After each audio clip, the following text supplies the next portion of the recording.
Hello everyone, welcome back again. So in the continuation of our communication series, we have been doing the barriers of communication.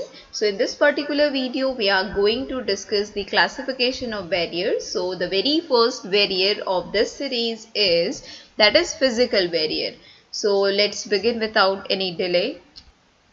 So students, as you can see at your screen right now, here the definition of physical barrier has been given. I am just reading it out. Do listen it very carefully. Then after I am going to explain the causes and what are the categories that fall under the physical barrier. So do listen it. Physical barriers are fairly easy to spot, which you can see and feel totally. In general, there are three types of physical barriers that prevent individuals from effective communication.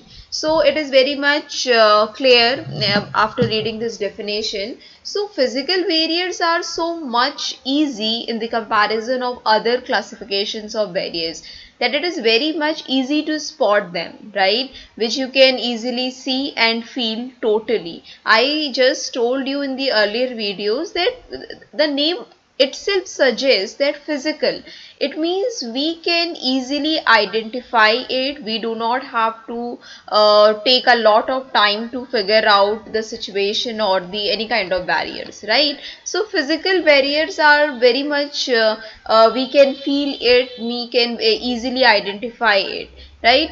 So if we further identified physical barriers, so there are three types of physical barrier that prevent individuals, right? That is very important. So in the further categorization of physical barriers also classified into the three basic types that prevent the individuals from effective communication. So we can easily say that these physical barriers, the kinds of the physical barriers prevents any person to do effective communication. It hampers the process of the effective communication. So the very first point is, see here it is written, the very first one is time and distance. Now a question arose like how time and distance can be occur as a physical barrier.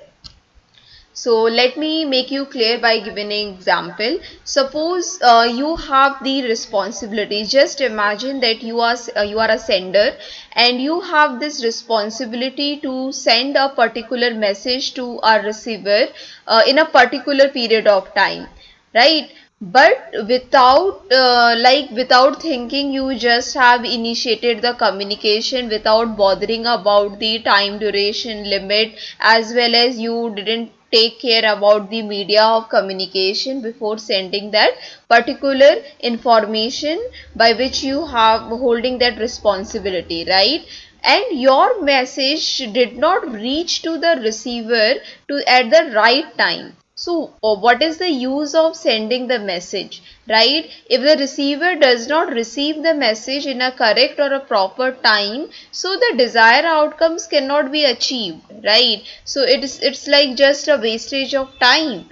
Your message did not get received by the receiver at the particular time, right? So this is the constraint of time, like means we can feel that barrier. Like if you initiated the conversation, okay fine, let's take another example. Suppose you hold the responsibility to give some kind of best wishes to your client, but the particular day has gone and you are providing or you're giving your best wishes, or your best wishes is reaching to your client after his important event. So how it looks like, right? Definitely it's not sounding good, it's not sounding professional. So this is the constraint of time, right?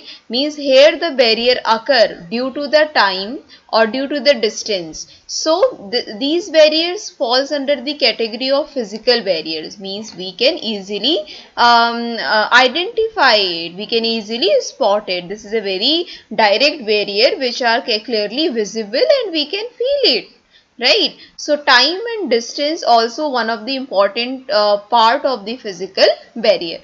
right? As I have given the example of time, so the same goes with the distance. Like because of the there is so much distance between the sender and the receiver, so there are different kinds of barrier occur, but mostly the physical barrier. If the barriers occurs due to the distance, like due to the distance your message could not reach to the receiver.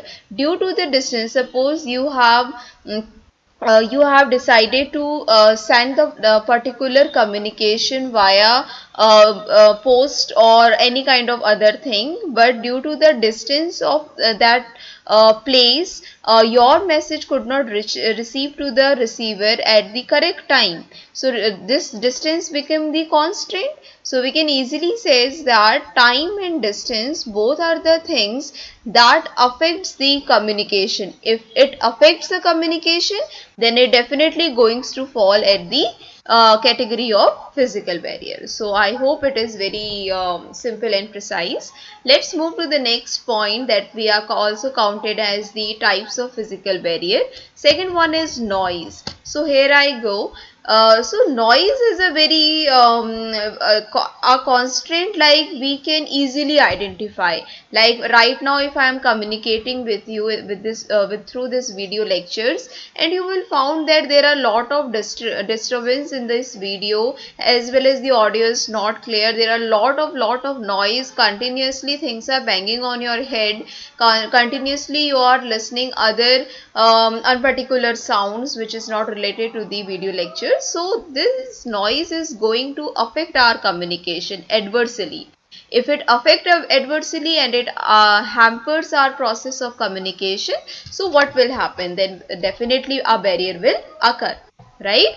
So these kinds of barrier, so in simple manner we can simply say that if the barriers occur due to the noise constraint, then it is going to fall at the physical barrier. I hope it is clear. Third one is overload of information. This is also a kind of physical barrier, right? Like if I'm saying overloading of information means, if I just take an example, suppose if I wanted to complete your whole syllabus or all the topics in just one particular video, then the video is going to be hours long, right? Nobody is going to listen. If somebody has the courage to listen the whole video, the hours long video, then definitely his mind is going to be overloaded with a lot of information, right? If there is a lot of information, the person falls under the dilemma, like what to do, what to not to do, means what to grab, what means now what he will do, he will start doing selective listening, right? And this selective listening also hampers the process of communication. So always try to give information in a precise manner to what the receiver can hold smartly and act accordingly. So here overload of information is also a physical constraint that affects our process of communication. I hope it is clear. Right, overload of information I have explained. Next one is faulty sitting arrangement. So here this is not under the physical barrier, not the types of physical barrier, but it is the just the example of physical barrier. Like as the first one I have told you about the time and distance. So this is the example of time and distance, like faulty sitting arrangement. So for example, just suppose in a classroom, if I am teaching you at the offline classroom and the distance between me and my students are quite far, like my students is not able to hear what I am saying, and I don't have that availability of the mic or other kind of sound options. So there is the faulty sitting arrangement, like there is no so much of the close up, like the teacher and the students are quite sitting far with each other, that much far that they are not easily audible to each other. So this is the example of faulty sitting arrangement. Same goes within the organization, like you know the infrastructure of organization created in such a manner that all the people under a roof can work in a very good manner with a smooth function of communication. Therefore, the plan of the infrastructure should be done carefully. There should be not any kind of faulty sitting arrangement. So this is the example of time and distance, and the last one falls under the we can say the overload of information or as well as the noise also. So here we can count it failure of devices as also the three types of the falls under the physical barriers, right? This is the another one, not totally, but we can count it the failure of devices under the types of physical barrier, right? So the failure of devices means you simply we can say that the failure of devices or we can call it as that all the mechanical barriers, all the systematic barriers that occurs at the time of the communication, it will falls under the physical barrier. See, failure of device can easily be identified. If your system is not working, so this is the failure of device. Your system is not working means it is definitely going to affect your communication process. So if it is going to affect, then it will fall under as the physical barrier. So I just wanted to say that the failure of device is also counted as the physical barrier, right? I hope it is very much clear to each and every one. So that's all about this video lecture. So this is the explanation of the physical barrier. I hope you get something to know about the physical barriers. If you found any problem, please let me know. Thank you so much for your listening. In the continuation of this video, we are going to discuss a new other good barrier of communication that is going to be very helpful to identify the list of barriers. So please be stay tuned. Thank you so much for your listening.